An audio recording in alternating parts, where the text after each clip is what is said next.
Moi, je vais vous parler un petit peu des résultats des différentes campagnes de reliquat qu'on a été amené à analyser avec ma collègue Anne Guézingard, qui est ici aussi, notamment pour regarder qu'est-ce qu'on peut tirer comme enseignement de ces mesures-là au regard des pratiques de fertilisation et des risques de perte d'azote par lixiviation. Donc tout d'abord, un petit rappel du contexte général. C'est vrai que ce plan, plan gouvernemental Algues Vertes a déjà quelques années maintenant. La première campagne a eu lieu en 2010. Il y a pas mal d'argent qui est mis sur ce sujet. Et l'idée, c'est bien de mesurer des reliquats potentiellement lessivables, de l'azote potentiellement lessivable. Donc on va chercher à mesurer le stock d'azote qu'il y a dans les sols juste avant que ne commence le drainage. On parle bien de reliquats début drainage. Ce qu'on a essayé de faire dans ce cadre-là, c'est surtout essayer de classer les résultats, de donner une note au regard des pratiques de fertilisation. C'est-à-dire qu'on ne va pas forcément classer à chaque fois les reliquats dans l'absolu, c'est élevé et c'est faible, mais c'est élevé ou c'est faible par rapport à ce qu'on était capable de faire avec une fertilisation raisonnée. Et puis, on a également évaluer le risque de lessivage au vu de ces reliquats début drainage. Donc on a deux indicateurs. Une note vis-à-vis des pratiques de fertilisation d'une part et d'autre part un indicateur en termes de risque de lixiviation. Les baies algues vertes, vous les connaissez tous, vu le tour de salle qu'on a fait à l'instant. Ça a commencé en 2010 avec la grève de Saint-Michel et puis la baie de Saint-Brieuc. Et puis pour finir, on est arrivé aujourd'hui à faire des reliquats dans l'ensemble des 8 baies algues vertes de Bretagne. Les résultats donc, sont interprétés grâce au regard d'un réseau de parcelles de référence qui ont été choisies pour avoir des pratiques de fertilisation raisonnées. Il y en a 240 sur la Bretagne. On n'a pas forcément cherché à faire un suivi très pointu, d'avoir des parcelles expérimentales en disant jusqu'où on peut aller au maximum avec un maximum de mesures, d'observations, où est-ce qu'on peut aller pour ajuster au mieux la fertilisation. On a simplement cherché à noter les reliquats lambda qu'on faisait dans les exploitations par rapport à des gens qui appliquaient simplement les bonnes méthodes de raisonnement de la fertilisation et une fois le calcul de la dose faite, qui appliquait sur le terrain les doses qui avaient été calculées, quoi. C'était pas beaucoup plus compliqué que ça. Donc, c'est ça la référence. Alors, sur ces parcelles de référence, on fait 3 prélèvements, parce que la campagne s'étale sur quand même 2 mois. Jusqu'à présent, c'était comme ça, un peu plus de 2 mois. Et donc, sur 2 mois, sur le plan climatique et sur le plan du fonctionnement du sol, il peut se passer pas mal de choses. Et donc, sur ces parcelles de référence-là, on fait 3 prélèvements au cours de la campagne. Et donc, ça permet de recaler nos modèles pour corriger l'effet de la date et de comparer chaque reliquat, vraiment en le remettant au début drainage, quel reliquat il y aurait eu. Donc, c'est bien à chaque fois le stock d'azote début drainage qui est visé. Je vous passe la formule parce qu'il faut que je tienne mes 15 minutes. Donc voilà notre réseau de parcelles de référence. Vous avez leur localisation sur la carte. Oui, on voit bien. Elles sont partout sur l'ensemble de la Bretagne. Donc je commande pas plus que ça puisque j'ai déjà un peu expliqué ce qu'on entendait par référence. C'est simplement les bonnes pratiques qui sont appliquées sans aller chercher des choses qu'un agriculteur lambda auquel il n'aurait pas accès. Alors, on a pu comparer comme ça sur l'ensemble des valeurs de reliquat début drainage qu'on a mesurées. Vous voyez ici sur le graphique que on a des valeurs qui vont s'étaler depuis 0 jusqu'à 200, 300, 650 pour une ou deux analyses. Donc là, c'était la campagne 2010. Depuis, je pense qu'on a fait un peu mieux, mais pas beaucoup. Et donc, vous voyez que la répartition des reliquats, vous avez des médianes sur le graphique, qui sont à 60 pour les parcelles lambda, puisqu'on les appelle comme ça. Et puis, la médiane se trouve par contre à 40 seulement pour les parcelles de référence. Donc, on voit bien qu'on n'a pas tout à fait la même population entre les parcelles choisies au hasard par tirage sur le RPA, sur le RPG. Et puis ces parcelles de référence simplement choisies comme ayant une pratique. On voit bien que les reliquats élevés, il y en a moitié moins, puisque ceux qui ont plus de 100 kg d'azote par hectare sur 0 à 90 cm, eh bien, il n'y en a que 10% dans les parcelles de référence. Il n'y en a pas 0%, parce qu'on est dans quelque chose qui présente une certaine variabilité, une certaine incertitude. Mais par contre, on en a 20% pour les parcelles lambda, et inversement, en fonction de la valeur de reliquat, des classes de valeur de reliquat. Et si on continue de comparer donc, nos reliquats, cette fois-ci sous forme un petit peu de, c'est pas vraiment des boîtes à moustaches, mais ça voudrait l'être, de voir comment se répartissent un petit peu les reliquats, culture par culture cette fois-ci, et année par année. Donc on voit déjà qu'on a des choses assez variables selon les années. Vous avez sur le graphique, au milieu, vous avez la médiane. De chaque côté, vous avez les quartiles. Donc, dans la partie foncée de la colonne, si vous voulez, vous avez 50% de la population. Et puis, sur l'ensemble du dessin, vous avez 80% de la population. C'est-à-dire qu'il n'y a plus que 10% en dessous et au-dessus de ce qui est dessiné sur le schéma. On voit que sur les médianes, donc, on a bien une différence entre les parcelles de référence et puis les parcelles lambda. Donc l'enjeu. Est-ce qu'il y a moyen d'indiquer avec un curseur? Non, il n'y a pas. Je peux essayer, mais comme c'est pas mon ordi. Pour poursuivre, ce serait peut-être plus facile.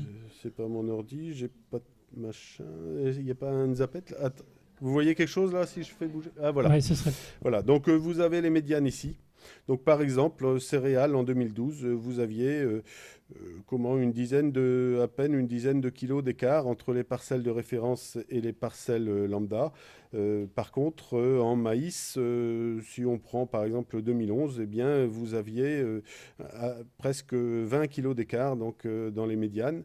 Par contre, ce qu'on remarque, c'est que cet écart-là, il est plus important dans les quantiles élevés. C'est-à-dire que c'est bien des populations qu'on compare. Hein. Il ne s'agit pas de comparer uniquement bonnes pratiques à mauvaises pratiques. C'est une population présentant exclusivement des bonnes pratiques à une population dans lesquelles il pourrait y avoir des parcelles sur lesquelles on a des mauvaises pratiques. Et donc, effectivement, c'est assez logique que, par exemple, sur le dernier décile, vous voyez que vous avez des écarts beaucoup plus importants. Ça explique bien la démarche ici de comparaison.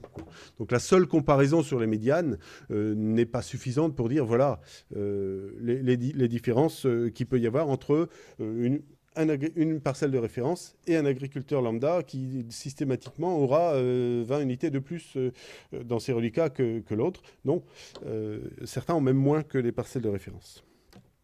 Et puis, si on compare cette fois-ci sur la lixiviation, eh bien, on retrouve ce même écart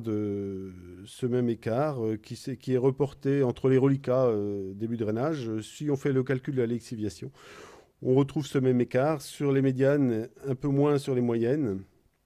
Et je ne détaille pas plus que ça, il y aurait tellement à dire. Donc, c'est pas seulement... Alors, quand on regarde après sur la notation, comment on a noté? Peut-être on peut le rappeler un peu. On met un dé lorsque, pour une catégorie de culture et une situation agronomique donnée, il n'y a plus que 10% des parcelles de référence qui ont un reliquat supérieur à cette valeur-là. C'est-à-dire qu'il y en a encore, mais il n'y a plus que 10%. Donc, par définition, il y a 10% des parcelles de référence qui devraient avoir un dé. Enfin, qui ont un dé. Bon, alors, ici, on compare les notes obtenues, ça c'était en 2010, hein,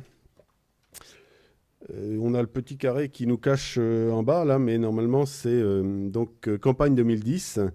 On voit que la proportion de dés, par exemple, si on s'en tient à ça, sur les carrés rouges, dépend du type de pratique qu'il y a sur les parcelles. Ça peut être les parcelles communes, on voit qu'on a on avait en 2010 un peu plus de 20% de dés.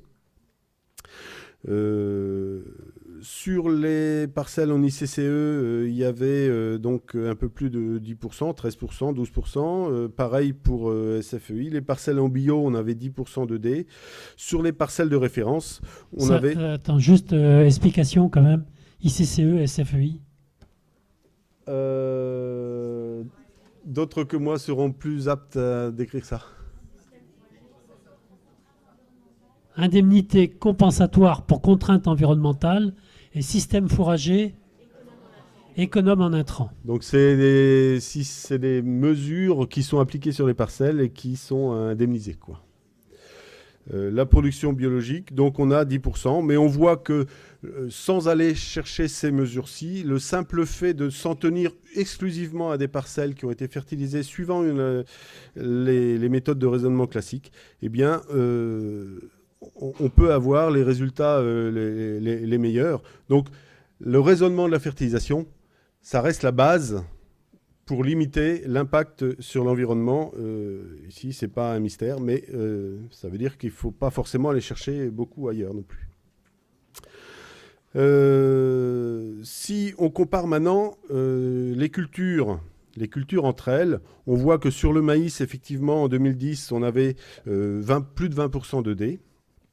Mais c'était déjà une moindre proportion sur les céréales. Et puis, sur les prairies, on a quasiment 10% de D. C'est-à-dire qu'on a des cultures sur lesquelles la différence entre les parcelles de référence et les parcelles lambda va être bien moindre, notamment les prairies. Et en fait, le résultat d'un reliquat début de drainage ne dépend pas exclusivement de la qualité de la fertilisation.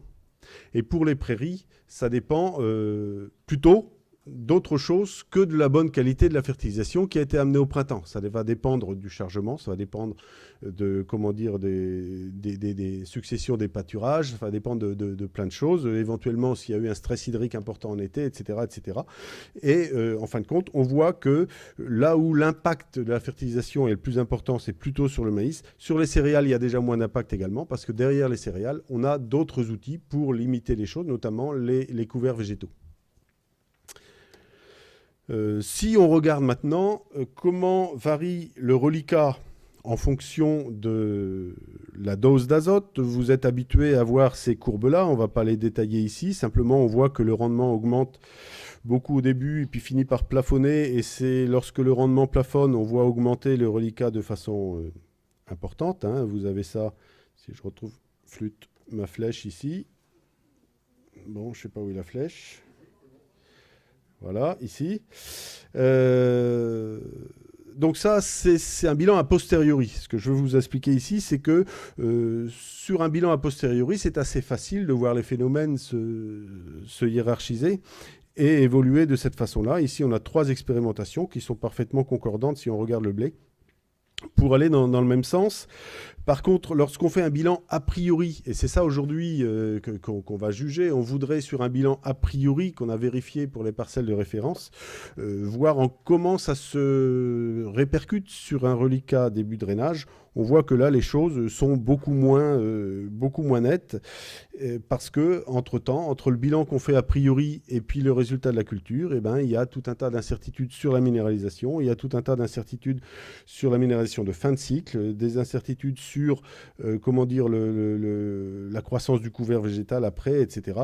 Donc on n'est pas dans les mêmes logiques vraiment de relations très serrées. Après, quand on parle d'incertitude, il faut bien voir qu'ici, on mesure des reliquats. C'est-à-dire qu'on va analyser, on va prendre quelques dizaines de grammes de terre et puis on va leur faire dire ce que contiennent 3500 tonnes de terre par hectare.